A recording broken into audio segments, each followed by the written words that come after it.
Hello friends, welcome back to my YouTube channel Varsha nursing classes.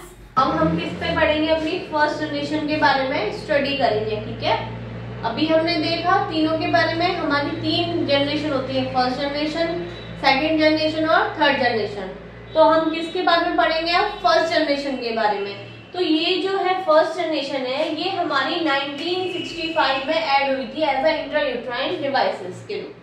ठीक है, कब हुई थी ये डेट कभी कभी पूछ लेते हैं कि ये जो फर्स्ट जनरेशन है ये हमारी आईयूडीज में कब ऐड हुई। तो जो कब ऐड हुई हमारी 1965 में। ठीक है, कैसी है ये हमने अभी पढ़ा, नॉन मेडिकेटेड है। ठीक है, नॉन मेडिकेटेड क्यों बोल रहे हैं? क्योंकि ये कोई भी हार्मोन या फिर आयन रिलीज नहीं करती है। ठीक है, इसीलिए because not release any hormone और आयन, कोई भी हार्मोन या आयन ये रिलीज नहीं करती है, इसीलिए हम इसको नॉन मेडिकेटेड या फिर इनर्ट बोलते हैं। इनर्ट किस लिए बोलते हैं? कि ये ऐसा केमिकल जो किसी और केमिकल से रिएक्शन ना करे, उस चीज को हम इनर्ट बोलते हैं। ठीक है, अब आ जाते हैं कि इसके और क्या क्या नाम है। फर्स्ट जनरेशन के अलावा इसके और क्या क्या नाम है? तो नॉन मेटेलिक। ठीक है, नॉन मेटेलिक क्यों बोल रहे हैं इसको? क्योंकि इससे पहले सेकेंड जनरेशन में हमने पढ़ा कि आयन होता है, ठीक है, मेटल्स होते हैं, तो इसीलिए हमने इसको क्या बोल दिया? Non metallic, non hormonal. उसमें भी हार्मोन्स रिलीज हो रहे थे। जो हमारी थर्ड जनरेशन है वो हार्मोनल आईओडी है। ठीक है, तो इसीलिए ये दोनों ही नॉन है, मतलब है ही नहीं, ना ही मेटेलिक है ना ही हार्मोनल है। तो इसीलिए इसका क्या नाम हो गया? Non metallic, non hormonal. ठीक है, तो ये वर्क कैसे करती है? जब ना ही इसमें मेटल है कोई, ना ही इसमें हार्मोन है कोई। ठीक है, अभी हम पढ़ेंगे मैकेनिज्म ऑफ एक्शन। फिर आ जाते हैं कि क्या है एग्जाम्पल। अभी हमने पढ़ा क्या है इसका एग्जाम्पल, लिप्स लूप। ठीक है, अभी आपको एक इमेज दिखेगी, कैसी है? डबल एस शेप्ड में है और नीचे क्या है? नायलॉन का धागा निकला हुआ है, पूंछ निकली हुई है उसकी। ठीक है, इस तरीके से ही ये होती है, उसको हम क्या बोल रहे हैं? Lips loop.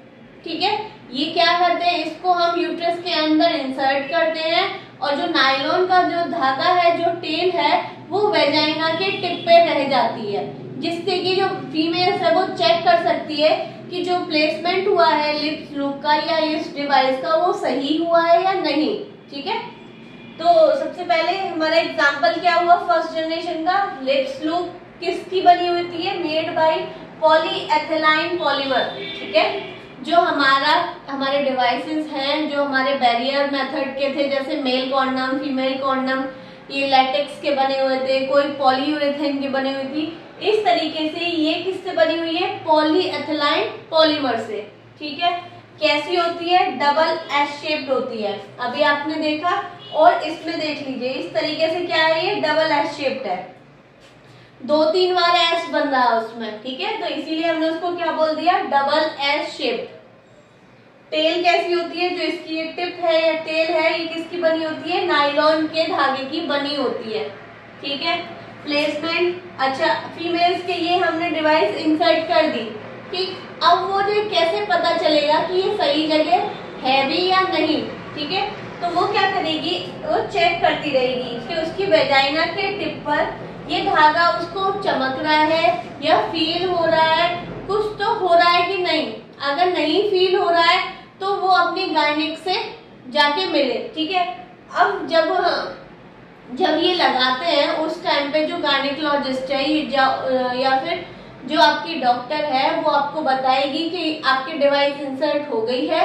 और आपको टाइम पे बीच में जब लगे कि भाई जगह से हिल गई है या कुछ और लगे, या आपने भारी सामान उठा लिया उसकी वजह से कि भाई वो अपनी जगह पे नहीं है, तभी हम अपनी क्या चेक कर ले कि वेजाइना की टिप पर ये धागा है या नहीं। अगर ये धागा है तो मतलब जो हमारी लिप्स लूप है वो सही जगह पे लगी हुई है।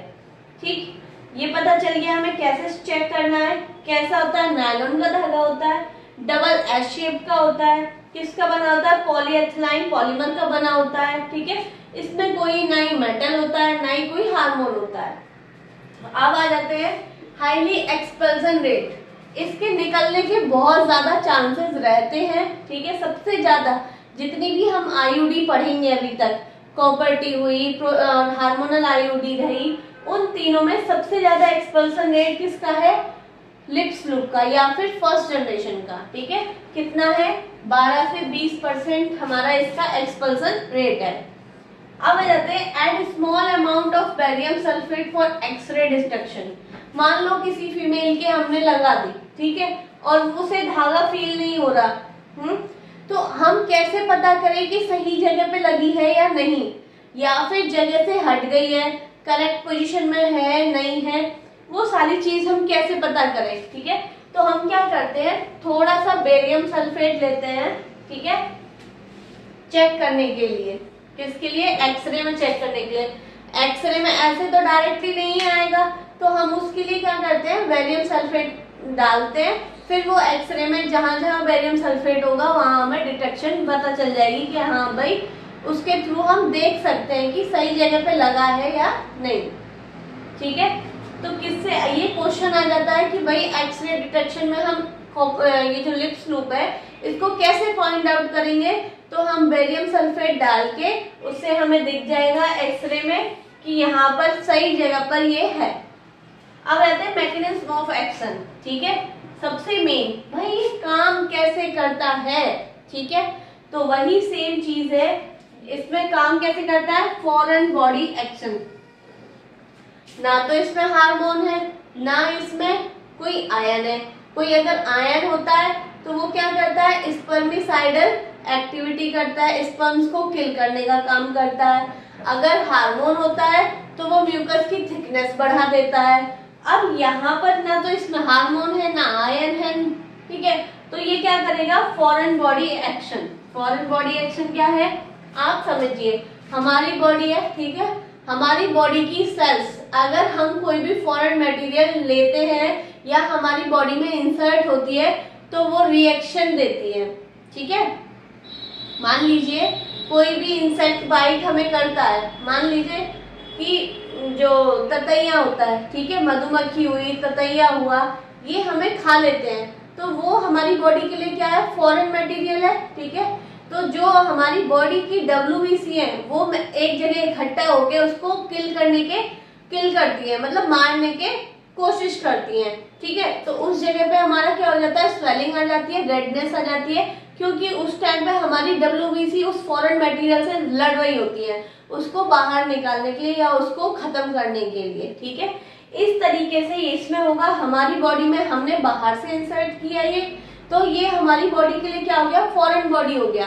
ठीक है, तो इसमें यूट्रस में हमारी जितनी भी WBC है, मैक्रोफेजेस है, वो सारी आ जाएंगी और ये इस पे अटैक करेंगी। ठीक है, तो यहाँ पे जितने भी स्पर्म्स हैं उनको स्पर्मिसाइडल एक्टिविटी के थ्रू किल कर देंगी, वो मैक्रोफेजेस ही किल कर देंगी। ठीक है ना, कोई अलग से कोई एक्शन नहीं हो रहा है, बस हमने फॉरेन बॉडी इंसर्ट की, उसके अगेंस्ट में हमारी बॉडी से WBC या मैक्रोफेजेस आ गए और वो इसको किल कर रहे हैं। ठीक है, तो इसका जो फेलियर रेट है वो कितना है? 300 वुमेन पर ईयर। ठीक ठाक है, मतलब इफेक्टिव है मेथड, ऐसा नहीं है कि इफेक्टिव नहीं है, पर इसका जो एक्सपल्सन रेट है वो बहुत ज्यादा हाई है, इसलिए ये ज्यादा यूज में नहीं लिया जाता। ड्यूरेशन कब तक यूज कर सकते हैं हम? 3 साल। अगर हमने एक बार लगा दी तो 3 साल तक प्रेगनेंसी कंसीव नहीं होगी।